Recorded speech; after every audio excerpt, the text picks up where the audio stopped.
जय श्री राम दोस्तों। हमारी आज की कहानी है समय का चक्रव्यूह। गांव की खुशहाल जिंदगी जीने वाले मनीष बंसल जी अब एक छोटे से शहर अलीगढ़ में रहते हैं। उनका एक छोटा सा खुशहाल परिवार है। उनके घर में उनकी पत्नी, उनका बेटा दीपक और उनकी बहू पूनम, 9 वर्ष का पोता साहिल रहते हैं।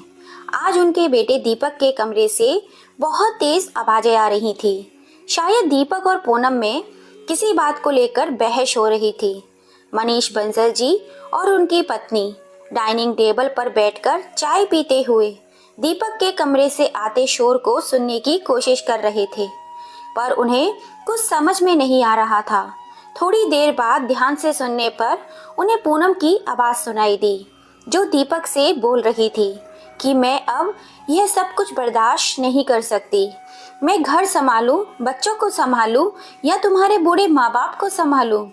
मेरी भी अपनी कोई जिंदगी है या नहीं? और हमारे पास इतने पैसे भी तो नहीं हैं जो उनकी देखरेख के लिए नौकर रख सके।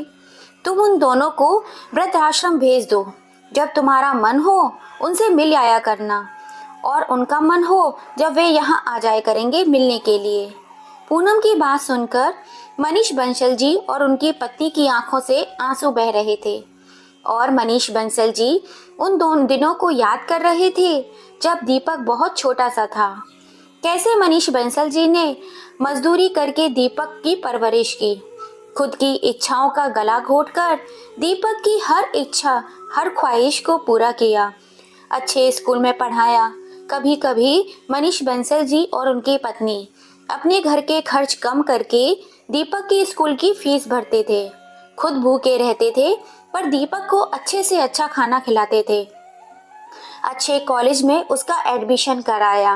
पैसे ना होते हुए भी जैसे तैसे करके मेडिकल की पढ़ाई पूरी कराई, और आज दीपक बच्चों का डॉक्टर है, तो उसके बूढ़े माँ बाप उसके लिए बोझ हो गए।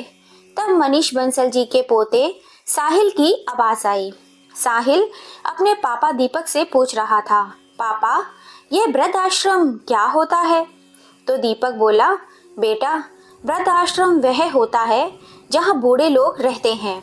तो साहिल अपनी मासूमियत भरी आवाज में बोला, पापा, जब आप और मम्मी भी बूढ़े हो जाओगे तो आप दोनों भी मुझे छोड़कर वृद्ध आश्रम चले जाओगे क्या? साहिल की बात सुनकर पूनम गुस्से से साहिल पर बरसते हुए बोली, साहिल, ये क्या तरीका है पापा से बात करने का?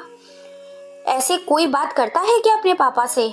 हम तुम्हारे लिए अपनी पूरी जिंदगी नौछावर कर रहे हैं और तुम्हें अच्छे से अच्छे स्कूल में पढ़ा रहे हैं, तुम्हारी हर ख्वाहिश पूरी कर रहे हैं, और तुम हमें वृद्धाश्रम भेजने की बात कर रहे हो। साहिल पूनम के गुस्से से थोड़ा सहम गया था और डरते हुए धीरे से अपने पापा से बोला, पापा, क्या दादी दादू ने आपको अच्छे स्कूल में नहीं पढ़ाया? क्या उन्होंने आपकी कोई इच्छा पूरी नहीं की? क्या उन्होंने अपनी जिंदगी आपके लिए नहीं जी? साहिल की बात सुनकर दीपक अपने बचपन की यादों में खो गया।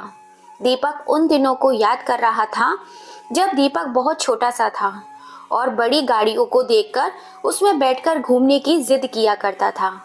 तो मनीष बंसल जी दीपक को यह कहकर समझा देते, जब तुम पढ़ लिख कर बड़े हो जाओगे और तुम अच्छी से अच्छी नौकरी करोगे तो तुम भी बड़ी से बड़ी गाड़ी लेना और हमें भी घुमाना। मेरे पास तो साइकिल है, अभी इसी से काम चला लो और इसी में घूम लो। पूरा दिन मजदूरी करने के बाद, थकने के बाद भी मनीष बंसल जी हर रोज शाम को दीपक को साइकिल पर घुमाने ले जाते थे। हर त्योहार पर जब दीपक नए कपड़े लेने की जिद करता तो मनीष बंसल जी और उनकी पत्नी खुद पुराने कपड़े पहनते और दीपक को उसकी पसंद के नए कपड़े दिलाते थे। यही सारी बातें याद करके दीपक की आंखों से आंसू झलक आए। पूनम ने जब दीपक की आंखों में आंसू निकलते हुए देखे तो दीपक से बोली, आप भी क्या बच्चे की बातें सुनकर भावुक हो रहे हो? यह तो नादान है, कुछ भी बोलता है। मैंने जो आपसे कहा है वही कीजिए, जाइए और मम्मी पापा से बात कीजिए। पूनम की बात सुनकर दीपक गुस्से से पूनम पर बरस पड़ा, यह कहते हुए कि साहिल बच्चा है, नादान जरूर है, पर ना समझ नहीं। जो बात एक बेटे की माँ होने के बाद तुम्हें समझ नहीं आई, वह इस बच्चे को समझ आ गई। अभी साहिल ने नादानी में हम दोनों को वृद्ध आश्रम भेजने की बात कही है, तो तुमने उसे अपनी पूरी जिंदगी का हिसाब बता दिया। बल्कि जितना मेरे मम्मी पापा ने मेरे लिए किया है, उसका आधा भी हमने अपने बेटे साहिल के लिए नहीं किया है। मेरे पास आज जो भी कुछ है, ये डॉक्टर की नौकरी तो जिससे हम साहिल को अच्छे से पढ़ा सकते हैं और अपने घर का खर्चा भी उठा सकते हैं। पर मेरे पापा तो मजदूरी करते थे, फिर भी उन्होंने मुझे अच्छे से अच्छे स्कूल में और अच्छे से अच्छे कॉलेज में पढ़ाया और इस काबिल बनाया कि मैं एक अच्छा और ईमानदार डॉक्टर बन सकूं। उनके लिए कितना मुश्किल रहा होगा ये सब कुछ संभालना, कभी सोचा है तुमने? दीपक की बातें सुनकर पूनम का गुस्सा और भी ज्यादा बढ़ गया और पूनम गुस्से में चिल्लाती हुई बोली, मुझे कुछ नहीं सुनना है। किसने क्या किया और क्या नहीं किया, मैंने तुमसे कहा वही कीजिए, बस, मैं और कुछ नहीं जानती। पूनम की बात सुनकर दीपक बोला, अगर मेरे मम्मी पापा की जगह तुम्हारे मम्मी पापा होते तो क्या तुम उन्हें वृद्धाश्रम भेज देती? तो पूनम बोली, मेरे मम्मी पापा ने अपनी जिंदगी में इतना पैसा कमाया है कि वे अपना खर्चा स्वयं उठा सकते हैं और अपनी देख रेख के लिए एक नौकर भी रख सकते हैं। तो दीपक बोला, अगर तुम्हारे मम्मी पापा के पास इतना पैसा है तो मेरे मम्मी पापा के पास उनका बेटा है जो उनका ध्यान रख सकता है। मैं अपनी मम्मी पापा को कहीं नहीं जाने दूंगा, तुम्हें जो करना है करो। दीपक और पूनम की लड़ाई बढ़ती ही देख मनीष बंसल जी और उनकी पत्नी ने वृद्धाश्रम जाने का फैसला कर लिया और अपने कमरे में चले गए। अपना सारा सामान पैक करने लगे। मनीष बंसल जी और उनकी पत्नी अपना सामान लेकर बाहर आ गए। साहिल ने उनसे पूछा, दादू, आप दोनों कहीं जा रहे हो क्या? तो मनीष बंसल जी बोले, हाँ बेटा। तो साहिल बोला, मैं भी आप दोनों के साथ चलूँगा। तो मनीष बंसल जी बोले, नहीं बेटा, तुम अपने मम्मी पापा के साथ रहो, हम जहाँ जा रहे हैं वहाँ तुम हमारे साथ नहीं रह सकते हो। तो साहिल बोला, आप कहाँ जा रहे हो दादू? जैसे ही मनीष बंसल जी ने कहा वृद्धाश्रम, तभी दीपक आ गया और बोला, नहीं मम्मी पापा, आप दोनों कहीं नहीं जाओगे। तो दीपक की मम्मी बोली, नहीं बेटा, तू हमें जाने दे, हमारी वजह से अपनी जिंदगी खराब मत कर। तो दीपक बोला, मम्मी, माँ बाप की वजह से कभी बच्चों की जिंदगी खराब नहीं होती, बल्कि जिंदगी बनती है। और आप दोनों कहीं नहीं जाएंगे, हमेशा मेरे पास यहीं मेरे साथ ही रहेंगे। दीपक पूनम की ओर देखता हुआ बोला, जिसे जाना है वह जा सकता है। दीपक की मम्मी ने दीपक को डांटते हुए कहा, यह तुम क्या कह रहे हो बेटा, बहू क्यों जाएगी कहीं, वह यहीं रहेगी। तभी पूनम बोली, रहने दीजिए मम्मी जी, यह सब नौटंकी करना अब बंद कीजिए, और गुस्से से पैर पटकती हुई अपने कमरे में चली गई। दीपक अपने ऑफिस चला गया। थोड़ी ही देर बाद पूनम अपना और साहिल का सामान लेकर गई और साहिल का हाथ पकड़कर बोली, चलो यहाँ से। साहिल ने जाने से मना किया तो पूनम साहिल को डांटते हुए बोली, चुपचाप चलो मेरे साथ, बहुत जिद्दी हो गए हो तुम। मनीष बंसल जी और उनकी पत्नी पूनम को रोकने की पूरी कोशिश करते रहे, समझाते रहे, पर पूनम नहीं रुकी और चली गई।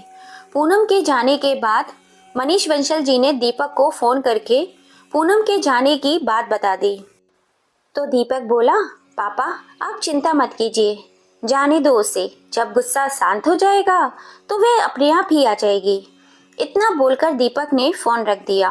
कुछ समय के बाद ही पूनम घर वापस आ गई और साहिल को देखकर मनीष बंसल जी और उनकी पत्नी बहुत खुश होते हुए बोले, आ गए तुम दोनों।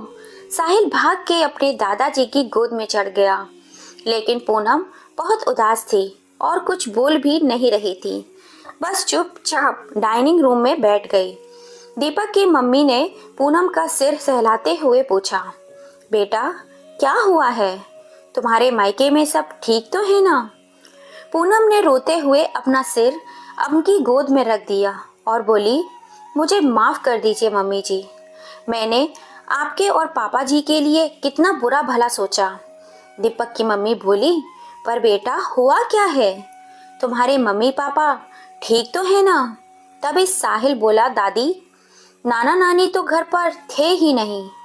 दीपक की मम्मी पापा आश्चर्य से बोले, घर पर नहीं थे तो कहीं गए होंगे। पूनम बोली, पता नहीं मम्मी जी, और पापा जी कहाँ गए हैं। मेरे भैया भाभी ने सारी प्रॉपर्टी अपने नाम पर करा के उन दोनों को घर से निकाल दिया है। दीपक की मम्मी बोली, पर क्यों, तुम्हारे भाई ने ऐसा क्यों किया? तो पूनम बोली, पता नहीं मम्मी जी, मैं जब घर पर पहुंची तो वह घर पर कोई नहीं था, बस शंभू काका घर के नौकर ही थे, उन्होंने ही ये सब कुछ मुझे बताया। दीपक की मम्मी बोली, तुम चिंता मत करो बेटा, सब ठीक हो जाएगा। मनीष बंसल जी ने दीपक को फ़ोन करके जब ये सारी बात बताई तो दीपक बोला, मुझे पता है वह दोनों कहाँ हैं, आप पूनम को बोल दो वह चिंता ना करे, उसके मम्मी पापा बिल्कुल ठीक हैं। मैं शाम को घर आकर सारी बात बताता हूँ, आप सब परेशान ना हो। शाम को जब दीपक घर पहुंचा तो पूनम ने दीपक पर सवालों की बौछार करते हुए कहा, मम्मी पापा कहाँ हैं और आपको ये सब बातें कैसे पता हैं? दीपक पूनम को शांत करते हुए बोला कि जब मैं सुबह ऑफिस जा रहा था तो मम्मी पापा जी मुझे रास्ते में मिले थे। मैंने जब उन्हें सामान के साथ देखा तो उनसे पूछा कि वे कहाँ जा रहे हैं, तो उन्होंने मुझे सब कुछ बताया और बोले, अब हम वृद्धाश्रम में ही रहेंगे। यह सब सुनकर पूनम रोने लगी तो दीपक बोला, तुम चिंता मत करो पूनम, मैं उन्हें वहाँ नहीं रहने दूंगा। तो दीपक ने पापा बोले, तुम सुबह ही उन्हें अपने साथ घर क्यों नहीं लेकर आए और उन्हें वृद्धाश्रम क्यों जाने दिया? तो दीपक बोला, पापा मैंने उन्हें बहुत समझाया और अपने साथ घर चलने के लिए बहुत कहा, लेकिन वे नहीं माने और बोले, हम बेटी के घर नहीं रह सकते। अब जब हमारा बेटा ही हमारा नहीं रहा तो हम किसी और पर बोझ नहीं बनना चाहते। अब हम वृद्धाश्रम में ही रहेंगे। उनकी बात सुन मैंने सोचा उन्हें थोड़ी देर अकेला छोड़ देता हूँ, शाम को आकर ले जाऊंगा। तो दीपक के पापा बोले, चलो तो हम सब चलते हैं उन्हें लेने के लिए, हम सब उन्हें समझा के अपने साथ घर वापस ले आएंगे। सब दीपक के साथ वृद्धाश्रम पहुंच गए। साहिल ने जैसे ही वहां अपने नाना नानी को देखा तो भागकर उनके पास चला गया। पूनम के मम्मी पापा ने जब पूनम के साथ सबको आश्रम में देखा तो वो आश्चर्य से पूछा, आप सब यहाँ कैसे? तो मनीष बंसल जी बोले, आपके साथ जो कुछ भी हुआ है हमें सब कुछ पता चल गया है। हम सब आप दोनों को यहाँ से रहने आने के लिए आए हैं। अब आप हमारे साथ हमारे घर पर रहेंगे, हम सब आपको ले जाने के लिए आए हैं। चलिए तो। पूनम के पापा बोले, यह आप कैसी बातें कर रहे हैं मनीष बंसल जी? हमारे साथ जो भी कुछ हुआ है हमने इसे स्वीकार कर लिया है, अब हम यहीं रहेंगे। अपनी बेटी के ससुराल कैसे रह सकते हैं? तो मनीष बंसल जी बोले, ये किस किताब में लिखा हुआ है कि बेटी की शादी के बाद बेटी के माता पिता उसके साथ नहीं रह सकते? जब माता पिता अपने बच्चों और उनकी परवरिश में कोई भेदभाव नहीं करते हैं तो उनके साथ रहने में क्यों कैसा भेदभाव लिखा जाता है? बुढ़ापे में माता पिता का सहारा बस बेटा नहीं बन सकता बल्कि बेटी भी बन सकती है। अगर किसी के बेटा ना हो तो क्या उसकी बेटी को यह अधिकार नहीं है कि वह अपने माता पिता को अपने साथ रख सके? तो पूनम के पापा बोले, हमें यहाँ पर कोई परेशानी नहीं है समधी जी, और ना ही हमें यहाँ रहना बुरा लग रहा है। यहाँ तो हमारे जैसे कितने लोग हैं। दीपक बोला, पापा जी मेरा घर जितना मेरा है उतना ही पूनम का भी है, और क्या उसका मुझसे कोई रिश्ता नहीं है? और अगर अब भी आपको ऐसा लगता है कि आप बेटी के घर नहीं रहना चाहिए तो आप मान लीजिए कि अब आप अपने बेटे के घर ही जा रहे हैं। दामाद के साथ भी तो बेटे जैसा ही रिश्ता होता है ना। तो आज मैं ही आपका बेटा हूँ।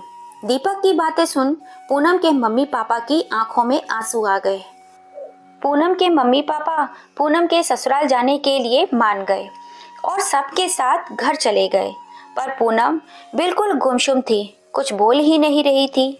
जब सब घर पहुंचे तो पूनम की मम्मी ने पूनम से पूछा, क्या हुआ बेटा, तुम इतनी शांत क्यों हो, कुछ बोल क्यों नहीं रही हो? अब तो हम तुम्हारे साथ घर भी आ गए हैं। तो पूनम अपनी मम्मी के गले लगकर रोने लगी और बोली, आप दोनों के साथ जो भी कुछ हुआ है वे मेरी वजह से हुआ है। पूनम की मम्मी ने पूनम का सिर सहलाते हुए आश्चर्य से पूछा, यह तुम क्या बोल रही हो? और पूनम को खुद से अलग करते हुए बोली, क्या हुआ बेटा, साफ साफ बताओ। तो पूनम ने अपने मम्मी पापा को ये सारी बात बताई जो उसने आज सुबह दीपक से बोली थी, अपने सास ससुर के बारे में। और फिर पूनम अपने सास ससुर के सामने हाथ जोड़ते हुए माफ़ी मांगते हुए बोली, मुझे माफ़ कर दीजिए मम्मी पापा जी, मैंने जो आप दोनों के साथ करने की सोची वही मेरे मम्मी पापा के साथ हो गया। पूनम की बातें सुनकर पूनम के मम्मी पापा की आंखों में आंसू आ गए। बात को संभालते हुए दीपक की मम्मी बोली, तुम भी क्या बात लेकर बैठ गई? पूनम बेटा, घर में ये छोटी छोटी बातें तो होती रहती हैं, ऐसी बातों को दिल से नहीं लेते। हम भी भूल गए, तुम भी भूल जाओ, अब तुम भी तब दीपक बोला, हाँ पूनम, मम्मी ठीक कह रही हैं। और हमारे मम्मी पापा कितने समय के बाद घर आए हैं और तुम यहाँ सब बातें लेकर बैठ गई। अब जाओ, जाकर खाना बनाओ, सबको भूख लग रही है। पूनम खाना बनाने चली गई और दीपक भी अपने कमरे में चला गया। साहिल अपने दादा दादी जी और नाना नानी के साथ डाइनिंग रूम में बैठा हुआ था। साहिल आज बहुत खुश था, उसके नाना नानी भी उसके साथ रहने वाले थे। साहिल ने अपने दादा दादी से पूछा, दादाजी, वे आश्रम में कितने सारे लोग थे, क्या उन सबके पास घर नहीं है? उन सबके पास उनके बच्चे नहीं हैं? सब आश्रम में क्यों रहते हैं? तो साहिल के दादाजी बोले, बेटा, उन सबके पास घर भी है और सबके पास बच्चे भी हैं, पर वह सब अपने बच्चों पर बोझ बन गए थे, तो उन सबके बच्चों ने उन्हें घर से निकाल दिया। जब बच्चे बड़े हो जाते हैं तो माँ बाप को बोझ समझने लगते हैं। तो साहिल बोला, तो दादाजी, उनके बच्चे भी उनके साथ यही करेंगे क्या?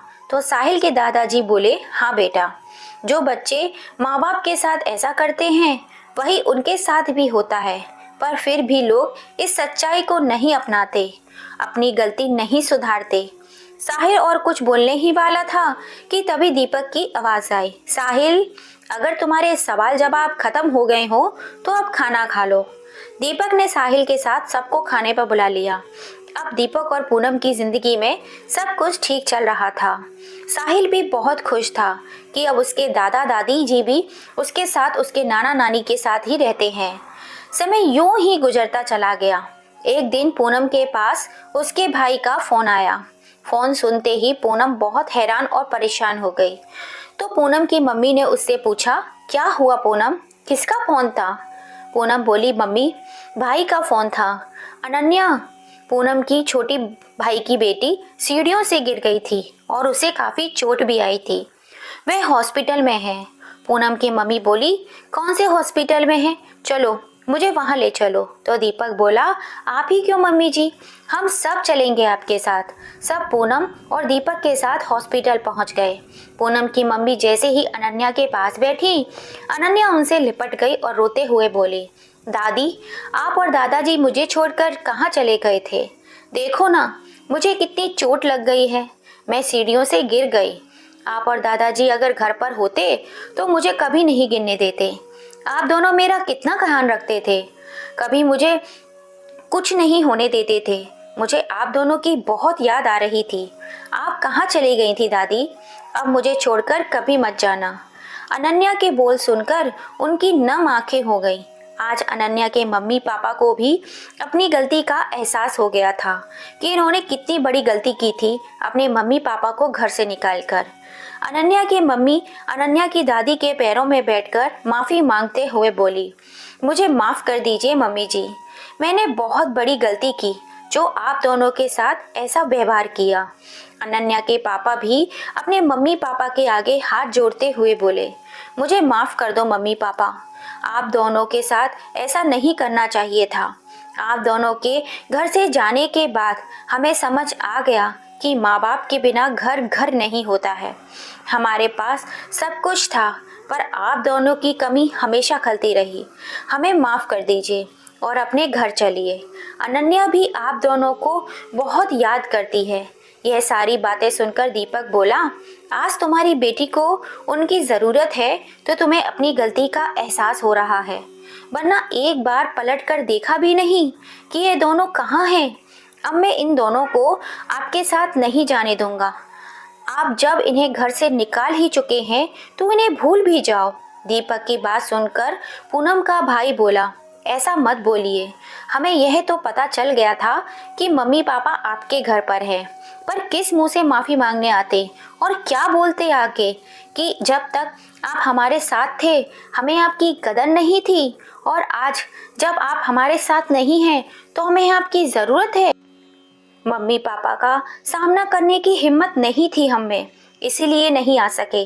आज आप सबने मिलकर आज हमें अपनी गलती का एहसास हुआ, तो सबसे माफ़ी मांगते हैं, हमें माफ़ कर दीजिए। और मम्मी पापा से भी माफ़ी मांगते हैं। घर चलने के लिए बोलने लगे।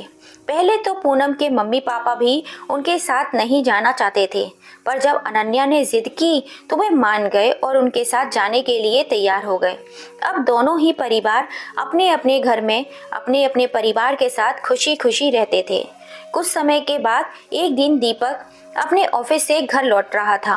रास्ते में अचानक उसकी गाड़ी के आगे एक बूढ़ी अम्मा आ गई। उन्हें देखकर दीपक ने गाड़ी रोक दी और हड़बड़ाकर गाड़ी से बाहर निकला।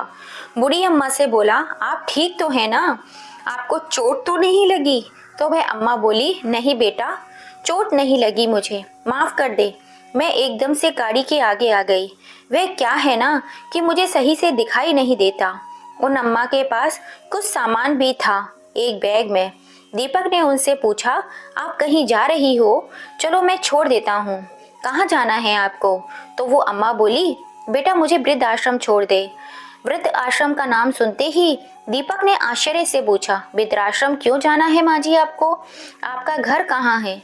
तो वह अम्मा बोली, अब मेरा कोई घर नहीं है, जो था अब बेटों का हो गया और अब मैं भी उन पर बोझ बन गई हूँ। दीपक को यह सब बातें सुनकर गुस्सा आ गया और उसने गुस्से को शांत करते हुए अम्मा से बोला, माँ जी अब आप तो रात होने वाली है, इतनी रात में कहाँ जाओगी? आप अभी मेरे घर चलो, सुबह आप जहाँ भी गाओगी मैं आपको छोड़ दूंगा। तो वह अम्मा बोली, पर बेटा ना मैं तुम्हें जानती हूँ और ना ही तुम मुझे जानते हो, फिर मैं तुम्हारे घर कैसे जाऊंगी? तो दीपक बोला, माँ जी आप मेरी माँ जैसी हो और एक बेटे के लिए इतनी जान पहचान काफ़ी है, चलो आप मेरे साथ। दीपक अम्मा को अपने साथ अपने घर ले गया। जब दीपक उनके साथ घर पहुंचा तो सबने दीपक को आश्चर्य से देखा और दीपक के पापा ने उससे पूछा, ये कौन है बेटा? तो दीपक ने उन्हें सारी बात बताई।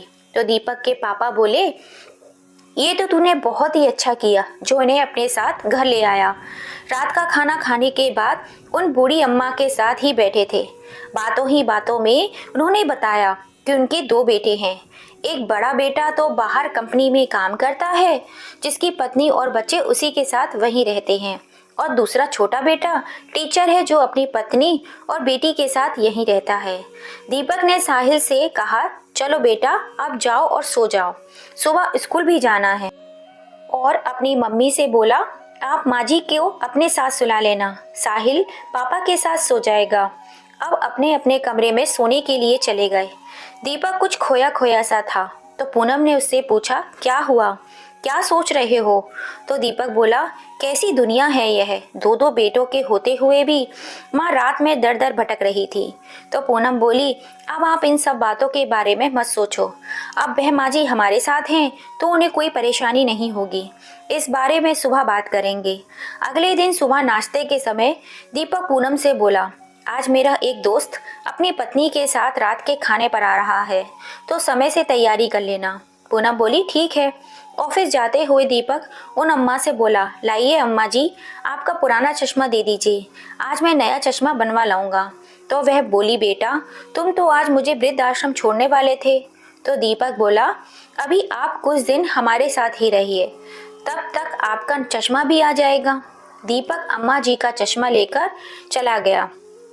शाम को दीपक अपने दोस्त लोकेश और उसकी पत्नी प्रेरणा के साथ घर पहुंचा और अम्मा की ओर चश्मा बढ़ाते हुए बोला, यह लो अम्मा जी, आपका नया चश्मा।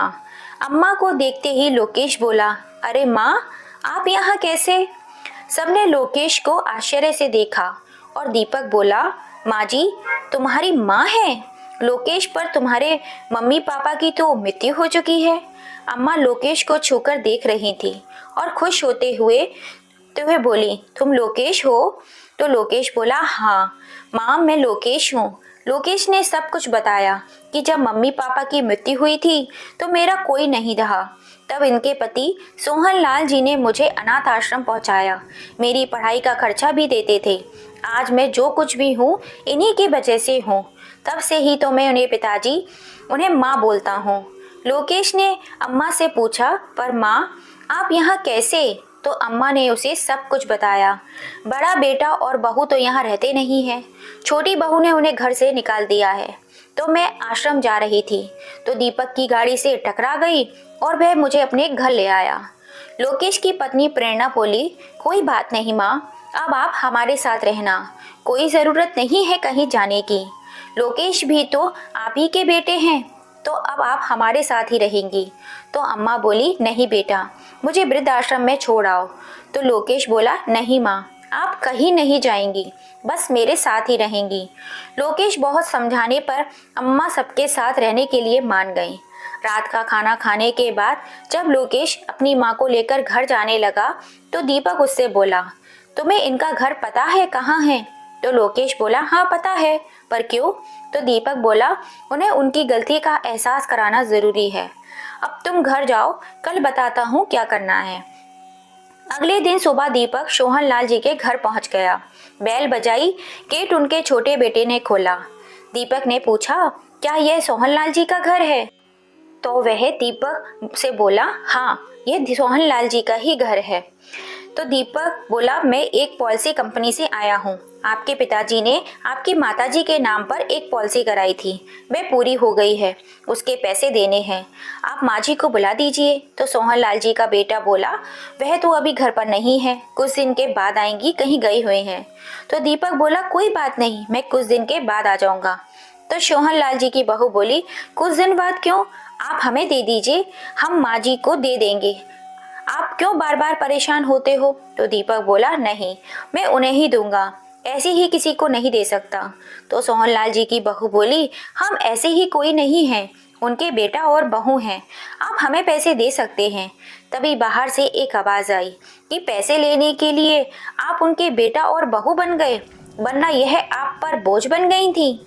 इतना बोलकर लोकेश माँ जी को अपने साथ अंदर ले आया। लोकेश के साथ माँ जी को देखकर उनके बेटे ने आश्चर्य से पूछा, तुम कौन हो और माँ तुम्हारे साथ कैसे? तो लोकेश बोला, एक माँ अपने बेटे के साथ नहीं होगी तो किसके साथ होगी? तो सोहन लाल जी के बेटे ने आश्चर्य से कहा, बेटा? तो लोकेश बोला, हाँ बेटा। फिर ही लोकेश की माँ ने उन्हें लोकेश के बारे में सब कुछ बताया। फिर लोकेश बोला, शर्म नहीं आई उस माँ को घर से निकालते हुए, जिन्होंने अपने पति की मृत्यु के बाद दूसरों के घर जाकर काम करके तुम दोनों भाइयों को आगे पढ़ाया, तुम्हारी सारी इच्छाएं पूरी की, जो आज तक तुम्हारे लिए जीती रही, वह माँ आज तुम्हारे लिए बोझ बन गई। सोहन लाल जी का बेटा और बहू शर्मिंदगी से सर झुकाए सारी बातें सुन रहे थे। फिर दीपक बोला, अगर यही सब आपके बच्चे आपके साथ करेंगे तो आपको कैसा लगेगा? सोहन लाल जी के बेटे और बहू ने माँ जी के पैर छू के माफी मांगते हुए कहा, हमें माफ कर दो माँ, हमसे बहुत बड़ी गलती हो गई, आगे से ऐसा कभी नहीं करेंगे। तो लोकेश बोला, आगे से मैं ऐसा होने भी नहीं दूंगा, अब माँ मेरे साथ रहेगी। तो सोहन लाल जी का बेटा बोला, माँ क्या आप हमें माफ नहीं कर सकती? तो माँ जी बोली, एक माँ अपने बच्चों से कभी नाराज नहीं होती, मैं भी नहीं हूँ तुमसे नाराज, पर अब मैं लोकेश के साथ रहूंगी। लोकेश माँ जी को अपने साथ लेकर अपने घर चला गया। लोकेश की माँ जाते जाते यही सोच रही थी कि जिनके लिए मर मर के जीती रही, उनके लिए मैं बोझ बन गई। जिसे सराहा दिया उसको ने मुझे पलकों पर बिठा लिया। आज सोहनलाल जी के बेटे और बहू इसी पछतावे में रह गए कि उन्होंने जो कुछ किया वह कितना गलत था। तो दोस्तों, यही नियति का खेल है। जो हम अपने बड़ों के साथ करते हैं वही आगे चल के हमारे बच्चे हमारे साथ करते हैं। इसलिए नई पीढ़ी के लिए आप एक मिसाल बनिए, जिससे आगे जाकर कभी कोई बच्चा वृद्धाश्रम का नाम ना ले। दोस्तों, दीपक ने अपनी पत्नी का साथ ना देकर अपने माँ बाप के लिए जो आवाज़ उठाई वह सही थी या गलत? अपनी राय हमें कमेंट करके ज़रूर बताइएगा। कहानी को पूरा सुनने के लिए आप सभी का दिल से धन्यवाद। कहानी पसंद आई हो तो लाइक, शेयर एंड सब्सक्राइब ज़रूर कीजिएगा और ज़्यादा से ज़्यादा अपने फैमिली फ्रेंड में शेयर कीजिएगा। जय श्री राम।